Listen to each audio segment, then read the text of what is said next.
Irmãos, eu quero aproveitar esse tempinho, como disse, e quero levar para vocês uma ideia que é bastante necessária e importante.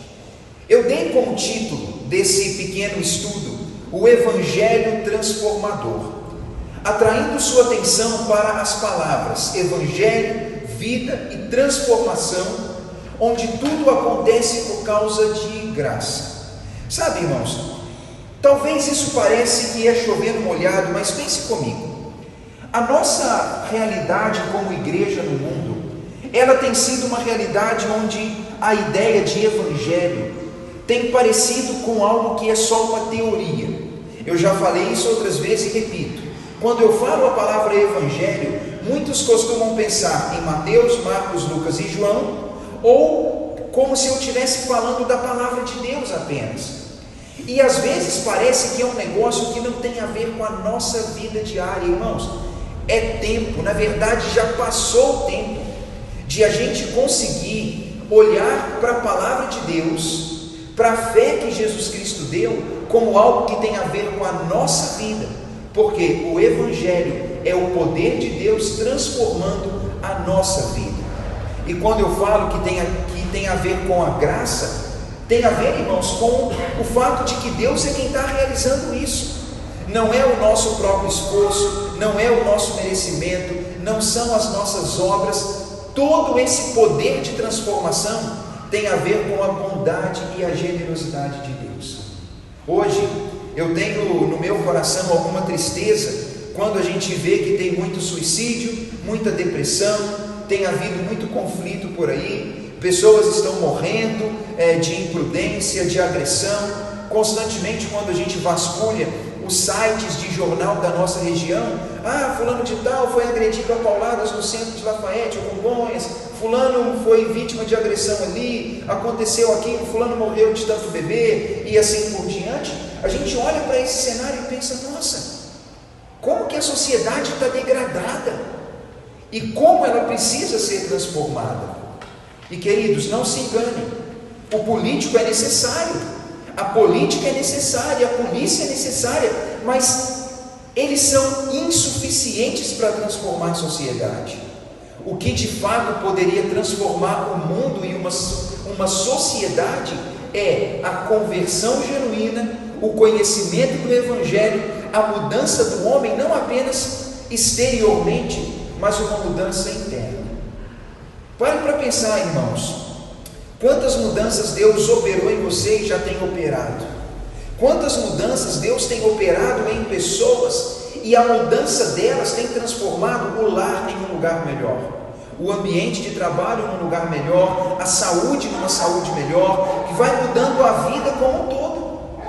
E eu, irmãos, falo isso para dizer que quando a sociedade for transformada pelo Evangelho, aí sim ela vai se tornar melhor de verdade. Então significa que por mais que eu quero acreditar que os políticos que eu elegi vão fazer diferença, eu não espero que eles vão mudar a cidade. Eu não espero que a polícia vai, que o Bolsonaro vai, ou que o Romeu Zema vai. Eu espero que o que vai mudar a sociedade é o conhecimento do Evangelho de Jesus Cristo. E para que isso aconteça, depende de quem conhece falar desse Evangelho.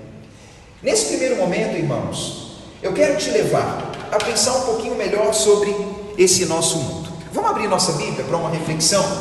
Lá no livro de Jeremias, abra a sua Bíblia lá, por favor, no capítulo 29.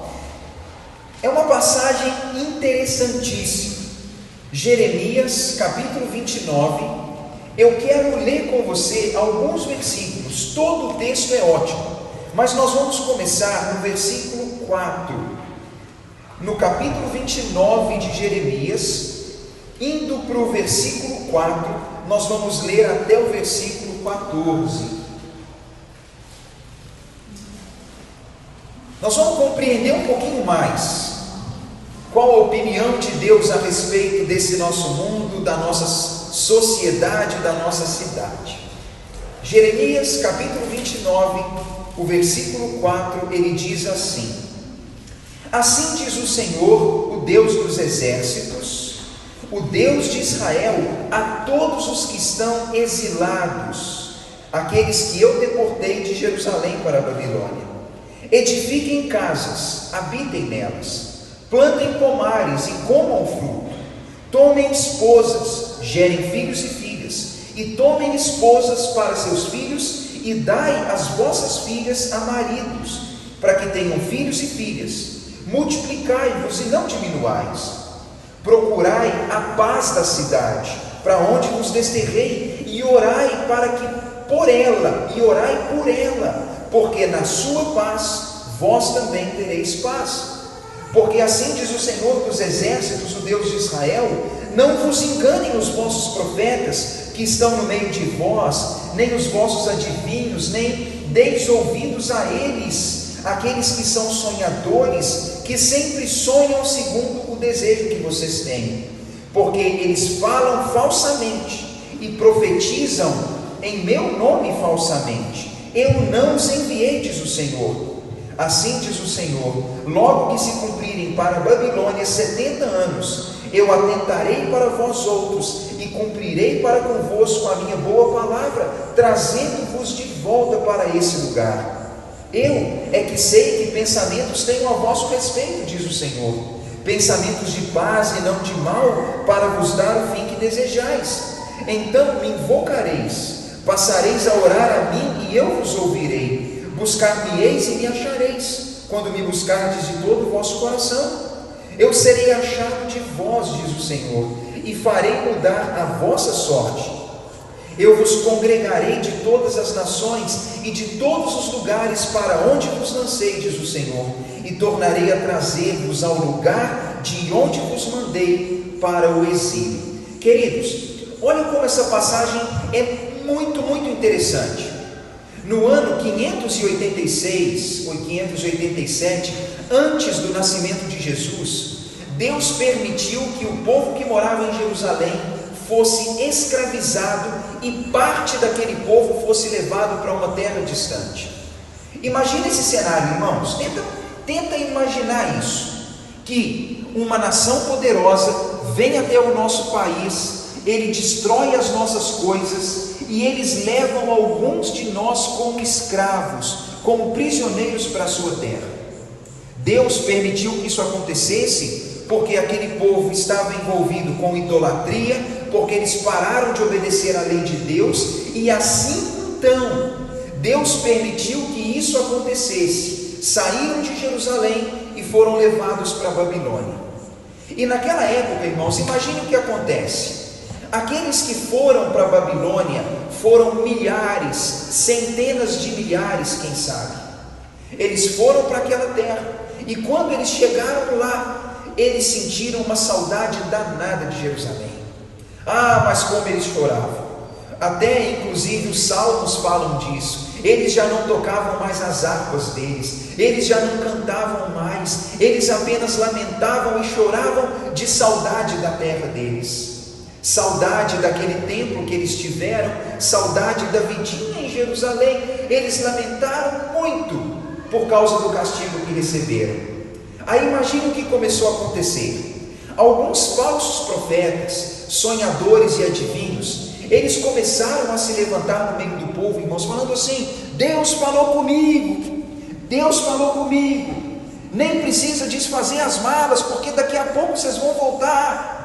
Odeia essa cidade, não faz nada, procura vingança contra o povo da Babilônia. Irmãos, eles começaram a se levantar, tentando criar no meio do povo uma certa ira e inimizade com o povo da Babilônia, falando que Deus tinha dito isso e aquilo. Mas Deus, irmãos, Deus não disse essa palavra. Deus não mandou os judeus odiarem os babilônios. Deus não mandou eles acharem que aquela escravidão duraria pouco tempo. Aquela escravidão, queridos, durou 70 anos, ou uma geração. Deus permitiu que uma geração inteira passasse por aquele período de escravidão. Então, enquanto isso, falsos mestres estavam tentando enganar. Agora, observa comigo isso. Olha o conselho de Deus. Deus disse: habitem na cidade. Irmãos, quando fala habita na cidade, isso significa planeja, é de longo prazo. construa casa, planta jardins, irmãos. Ninguém constrói uma casa para morar nela 1 ano ou 2, como os falsos profetas estavam dizendo. Ninguém planta um jardim ou um pomar esperando colher os frutos daqui 1 ano ou 5 anos. Deus mandou dizer: planta vinhas, constrói casas, porque vai demorar. O conselho de Deus é: habita na cidade. Mas não apenas habitem na cidade, mas cresçam na cidade. Irmãos, eles são chamados a serem mais fortes, e que eles não perdessem a identidade.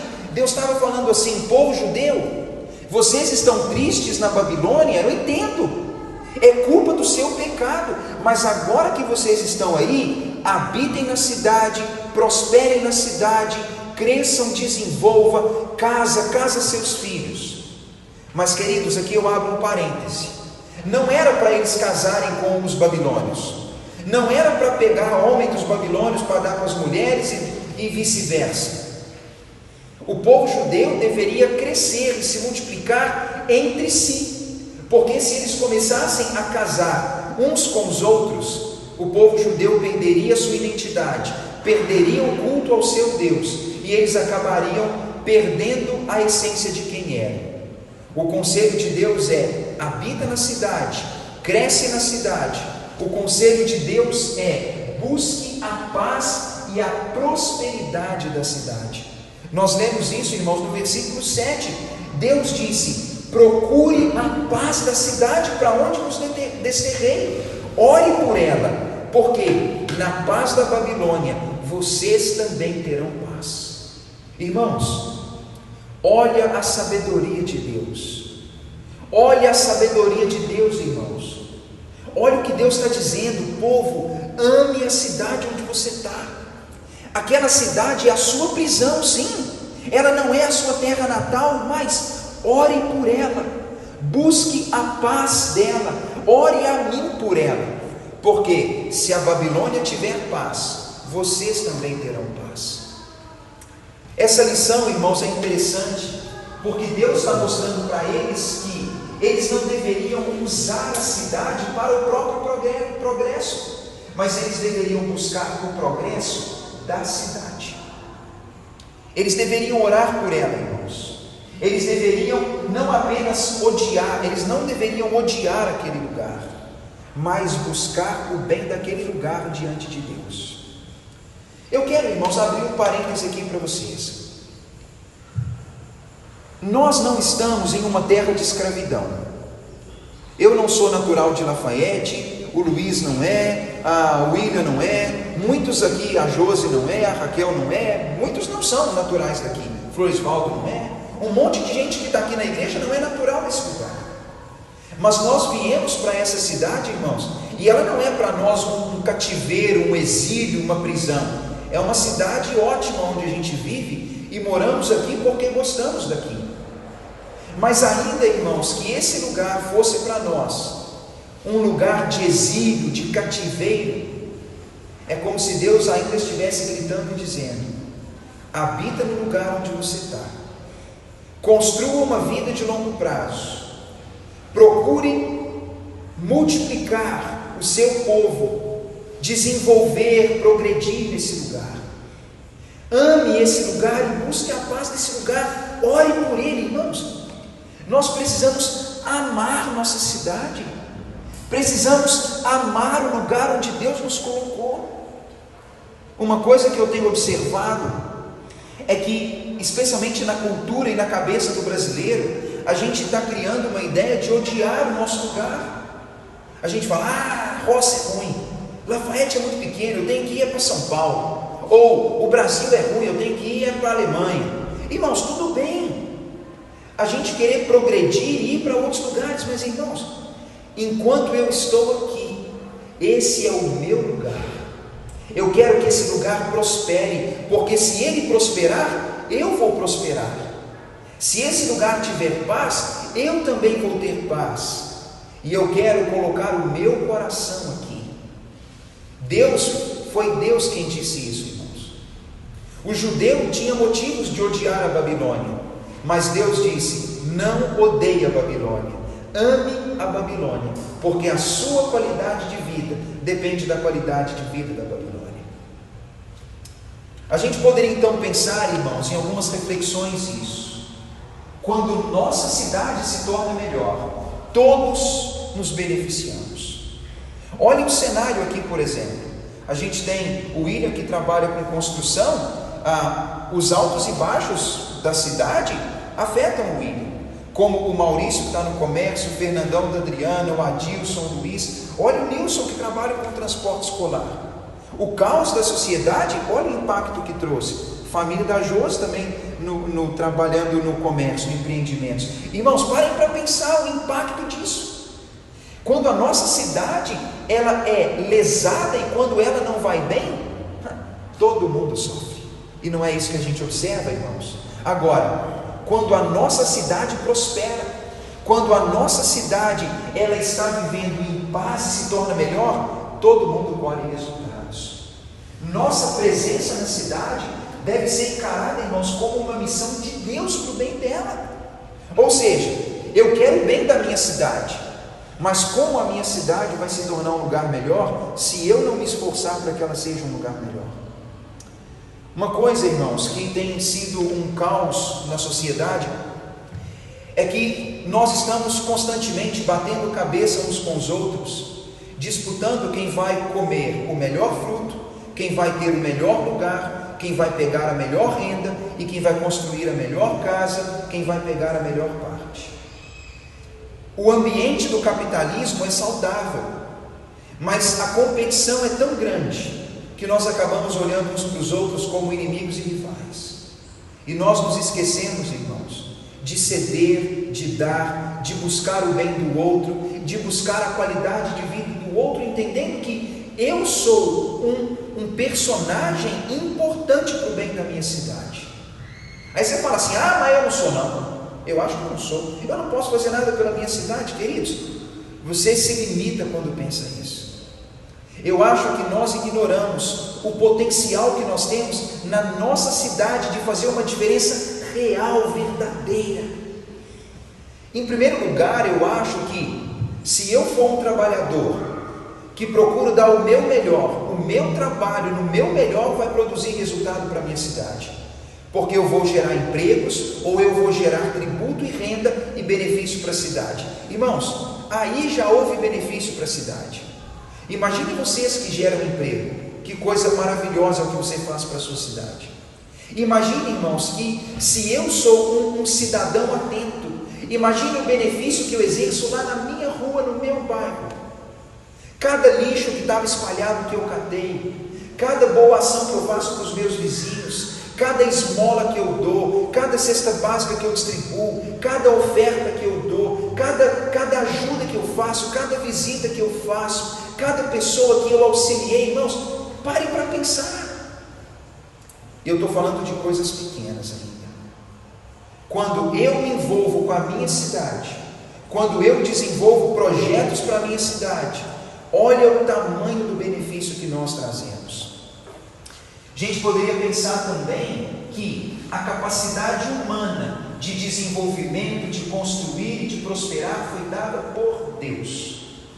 Sabe por que estou falando isso, irmãos? Não é que Deus apenas te capacita a prosperar e desenvolver. Eu quero te dizer com isso, na verdade, que foi Deus quem deu ao homem condição de se aglomerar em cidades.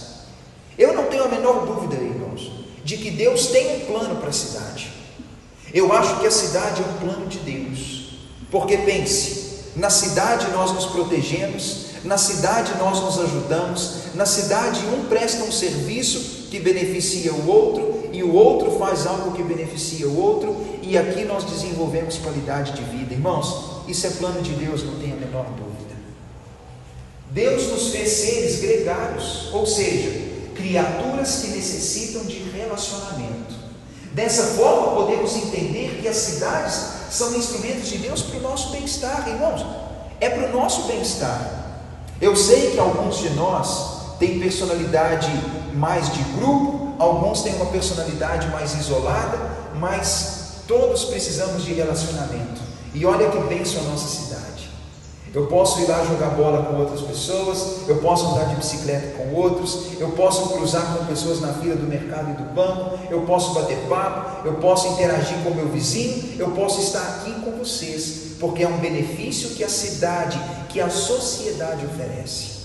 Está vendo como isso é bom, irmãos? Olha que coisa boa, né? Imagina, se todo mundo vivesse num pedacinho de terra, longe do mundo, sozinho, isolado. Já imaginou que depressão seria? Que triste, né? Uma coisa é você pegar seu carrinho e ir para a roça passar um final de semana. Outra coisa é passar 7 dias por semana lá no meio do mato, sol seco. Olha que triste que é aquilo. Não é bom, né? Tanto não é bom que quem vivia lá desse jeito preferiu ir para a cidade, né? Irmãos, a existência das cidades, ela oferece à igreja uma oportunidade de evangelização. Se nós estamos aqui hoje numa cidade de 120, 140 mil pessoas, imagine, irmãos, o privilégio que nós temos. Eu tenho aqui, nessa pequena porção de terra, 120 mil pessoas, para quem eu posso mostrar o amor de Deus e o Evangelho de Jesus. Eu não preciso pegar meu carro e andar horas e horas, ou andar horas e horas a pé. Com um pouquinho de tempo, eu posso ir de um extremo ao outro da nossa cidade. E quantas pessoas eu posso encontrar e dizer para elas que Deus ama essas pessoas e que Jesus é a prova máxima do amor de Deus. Olha que privilégio, irmãos. Tudo aqui: serviço, amizade, relacionamento e uma oportunidade preciosa de evangelização. Vocês estão entendendo, irmãos? A cidade é uma bênção de Deus.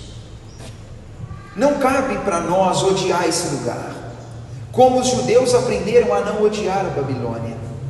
Busca o bem desse lugar, se esforça em benefício desse lugar. Deus quer te atrair a atenção para esse lugar onde você vive, para que você ame esse lugar, ore por esse lugar, busque a prosperidade desse lugar.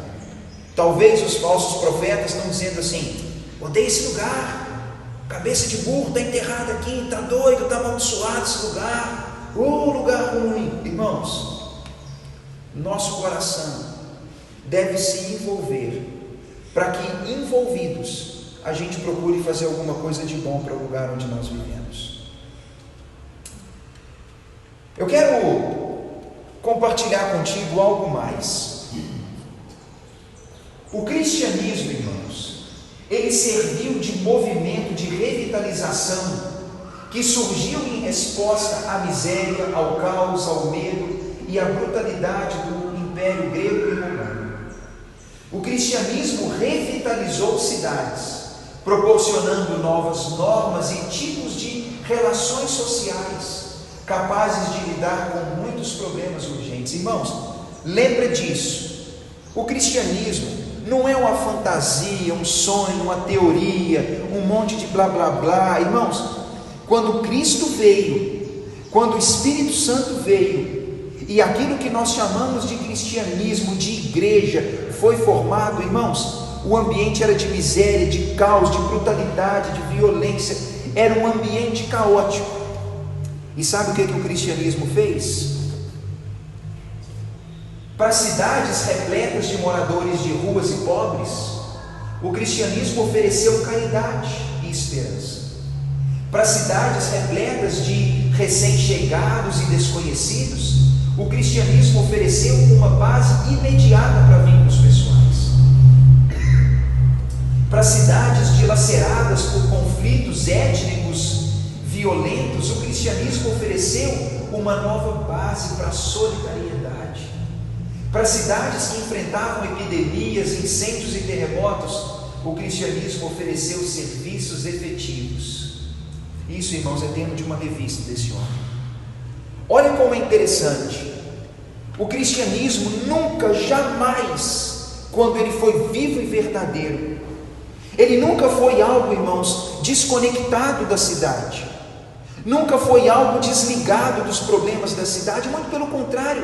Onde o cristianismo chegou, ele produziu mudança boa, ajudando pobreza, miséria, ajudando moradores de rua, ajudando em conflitos. Onde o cristianismo chegou, ele produziu mudança e bem-estar.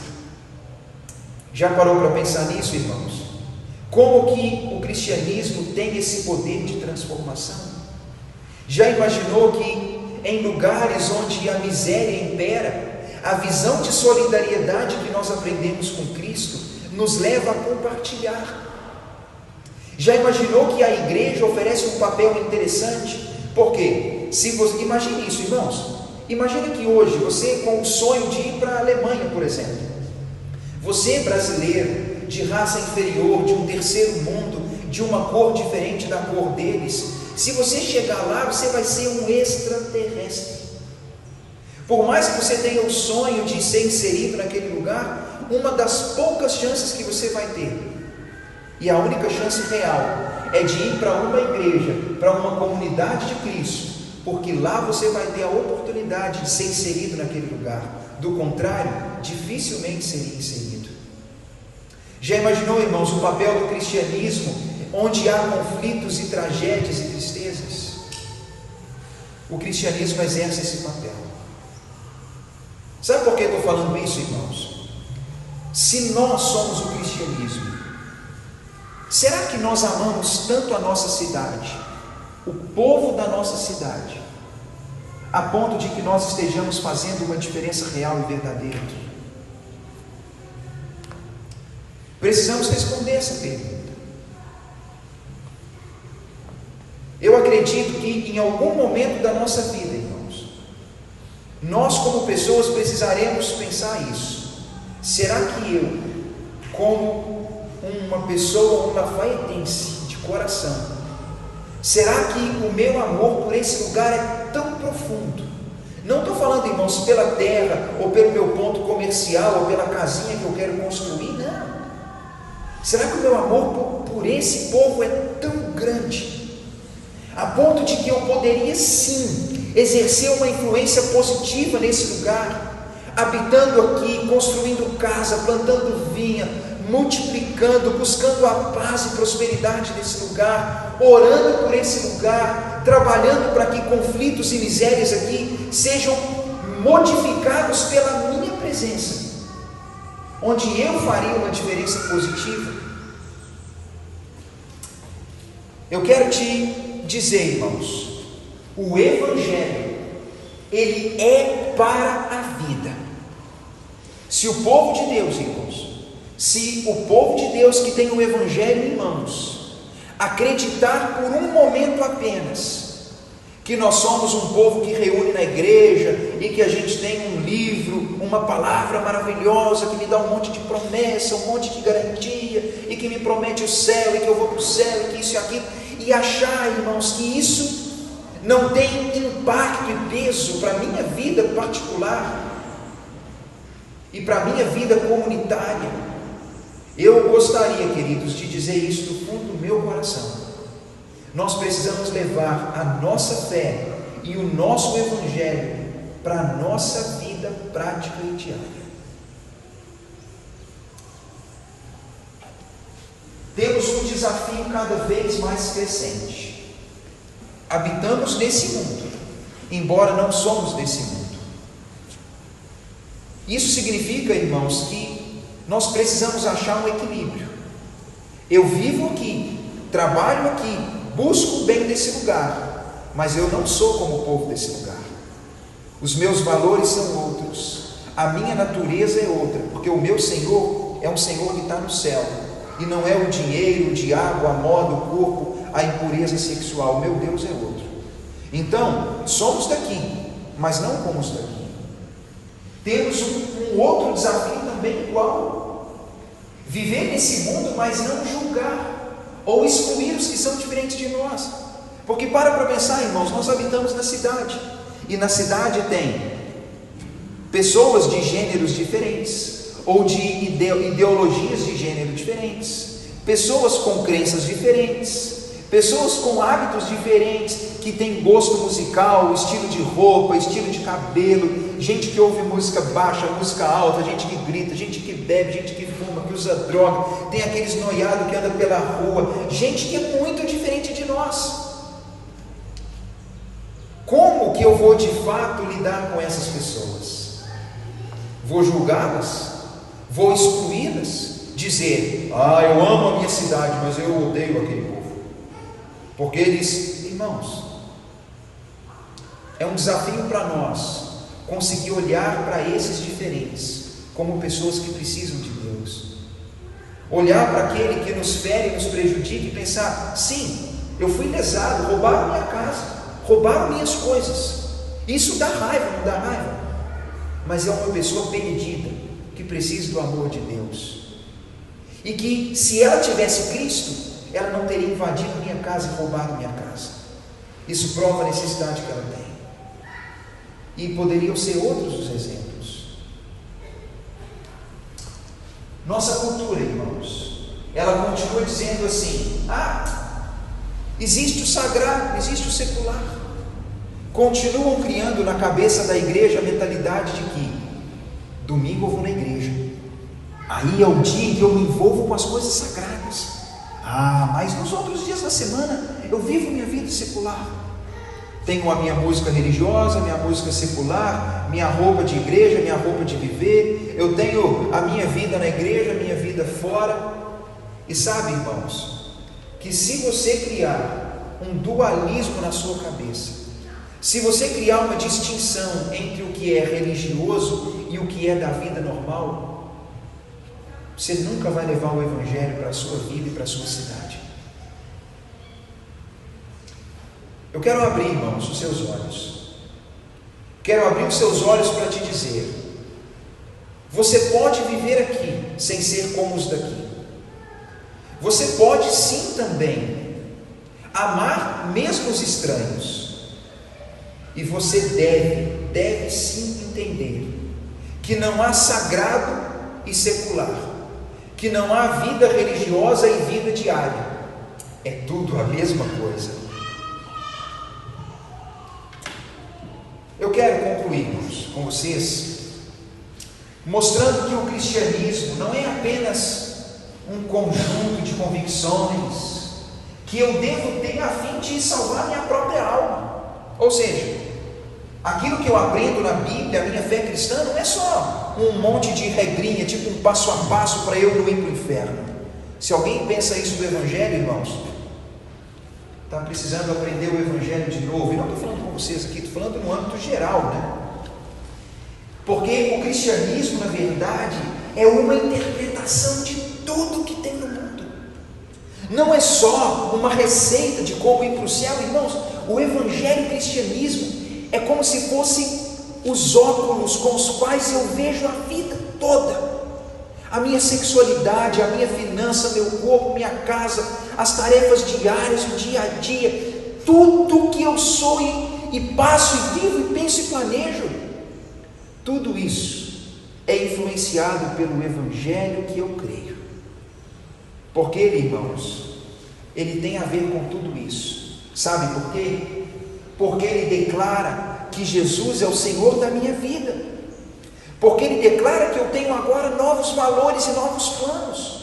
O Evangelho, ele molda, ele influencia motivações, maneiras, métodos. Porque Cristo é o Senhor de todas as áreas da vida. Se Cristo, irmãos, é o Senhor de todas as áreas da minha vida, significa que a minha moralidade tem a ver com Cristo. Significa que meu carro é de Cristo, minha casa, o dinheiro que eu administro, que o meu relacionamento com a minha esposa, o futebol que eu jogo, a bicicleta que eu ando, o modo como eu olho as pessoas na rua, o modo como eu trato o meu semelhante, como eu lido com o outro, mesmo com aquele que me ofende, tudo passa a ter a ver com a minha fé.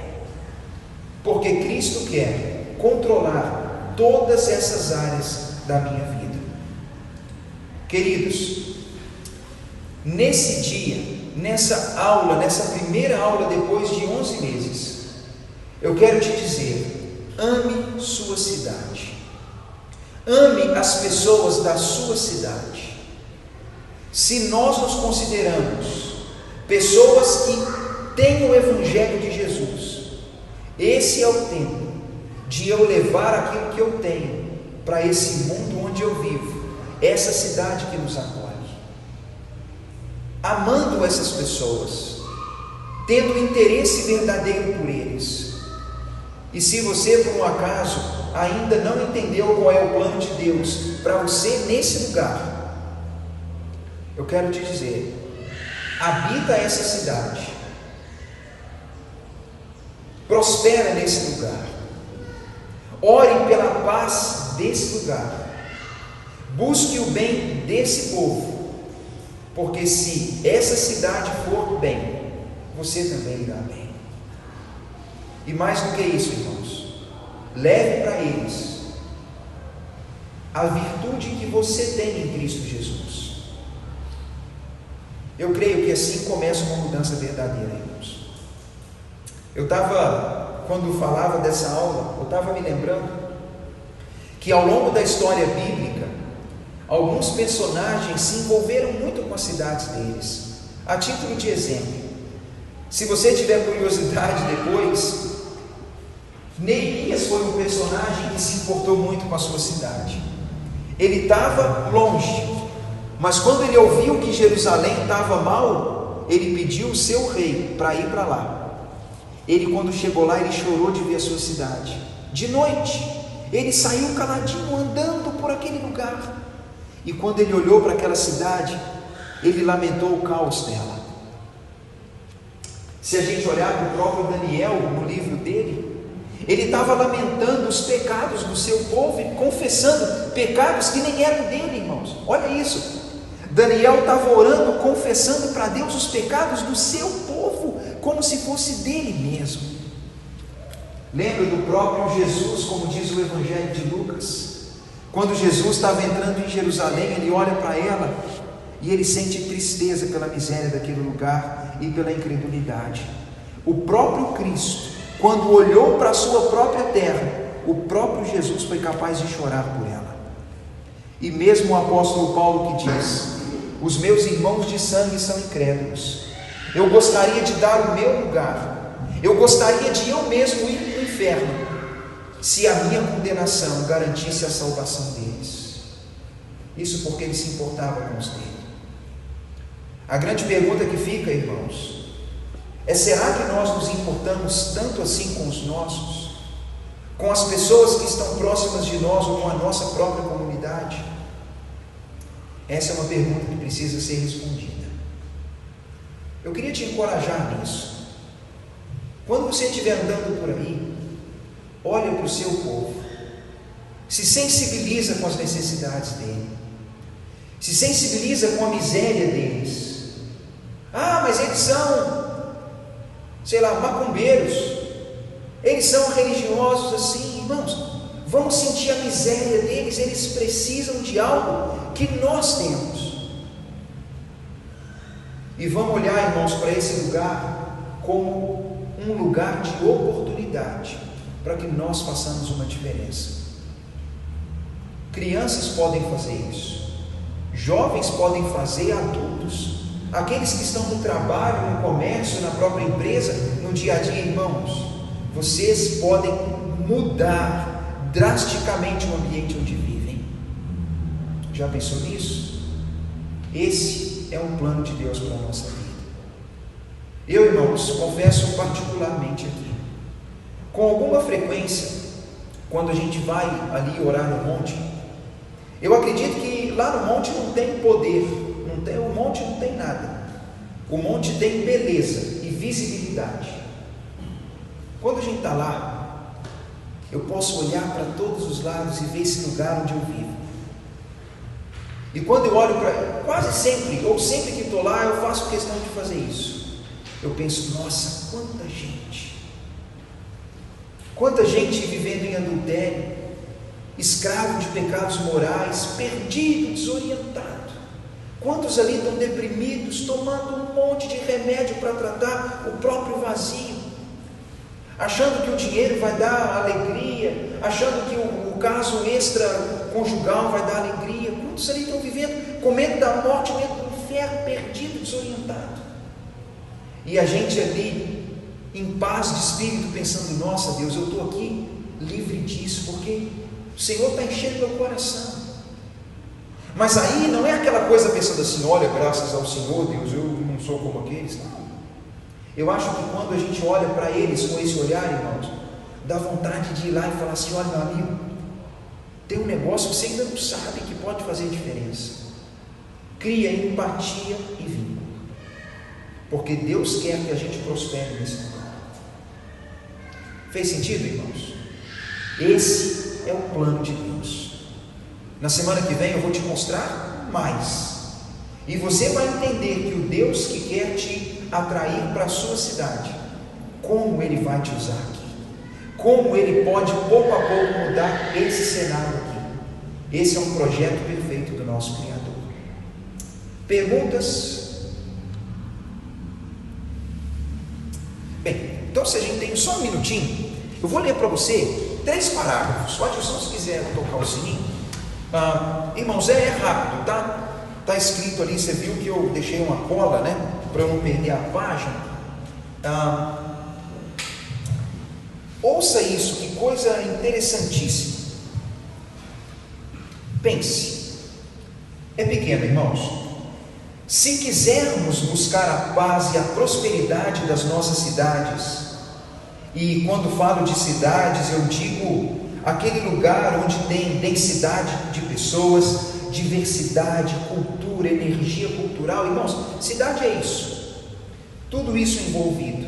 Se nós quisermos buscar a paz e a prosperidade delas, então precisamos pensar sobre como restaurar os propósitos originais da cidade. Assim, em primeiro lugar, servimos e amamos aqueles que precisam de auxílio e proteção. Buscamos atender às necessidades dos outros, independentemente da sua raça, classe, até mesmo religião, crença, gosto, cultura, não importa quem é. A minha atitude de auxílio independe de quem é. Em segundo lugar, precisamos praticar a justiça. Precisamos fazer com que o amor, a paz e a justiça de Deus influenciem esse mundo que está destruído. Em terceiro lugar, criamos e cultivamos a cultura com tudo que ela envolve em relação à criatividade, relacionamentos, excelência e a como vivemos nossa fé no nosso ambiente de trabalho. E em quarto lugar, precisamos ser um povo que encoraja os outros para a busca espiritual, mas que apresenta Cristo como a única satisfação verdadeira e decisiva. Se judeus que foram levados para a Babilônia, acorrentados por uma nação violenta e opressora, deveriam se considerar como deportados por Deus para a paz daquele lugar e a prosperidade dela, então, sem dúvida, nós também devemos. Até porque, irmãos, nenhum de nós está aqui acorrentado, nenhum é vítima de violência. Se eles que foram sob correntes foram para que Deus prosperasse e abençoasse aquele lugar, imagine nós aqui. Precisamos perceber que Deus tem propósitos ministeriais para nós no lugar onde vivemos. Eu quero te encorajar nisso, irmãos. Comece a amar o seu povo, o seu lugar. Se envolva com ele, se envolva com as pessoas. Talvez você pode ter um novo olhar para os seus vizinhos, para os seus colegas de trabalho, para os seus colegas de lazer. Comece a fazer isso. E eu acho que Deus pode começar uma grande mudança onde nós vivemos. Vamos orar, irmãos? Amado Pai, eu elevo essa oração, Senhor, te pedindo, ajuda-nos a amar o nosso povo, a nossa cidade. Nós somos privilegiados, Pai, porque nós vivemos em um lugar pacífico, apesar dos episódios de violência e perigo, mas nós vivemos em um lugar onde há relativa segurança, onde nós temos, ó Deus, qualidade de vida, um ambiente muito propício para o nosso progresso. Mas eu sei, Senhor, que existe corrupção, Eu sei que existe interesse daqueles que poderiam gerar benefício para os outros, e especialmente nesse período da pandemia, Deus, há muitos de nós sofrendo as consequências desse vírus. Mas independente, Pai, dos problemas que existem, eu gostaria de pedir, Senhor, leva-nos a amar o nosso povo, a nossa cidade, que nós possamos habitar aqui, que nós possamos multiplicar, crescer, orar pela paz desse lugar e trabalhar para que ele prospere. Cria no nosso coração, Senhor, um sentimento de empatia e de envolvimento com esse lugar, de maneira que a nossa fé, que a palavra que nós lemos e cremos, que o nosso Evangelho, aquele que é o Evangelho de Jesus, que ele influencie a maneira como nós vivemos nesse lugar. Pai, abre nossos olhos para nossos familiares, vizinhos, para aqueles que estão no nosso bairro, na redondeza, ou mesmo aqueles que estão longe. Faça de nós bênçãos nesse lugar. Tudo isso para a tua glória e para que eles sejam salvos. E nessa oração, Pai, eu peço, salve vidas nesse lugar. Salva vidas nesse lugar, Pai. É o que eu te peço, em nome de Jesus. Amém.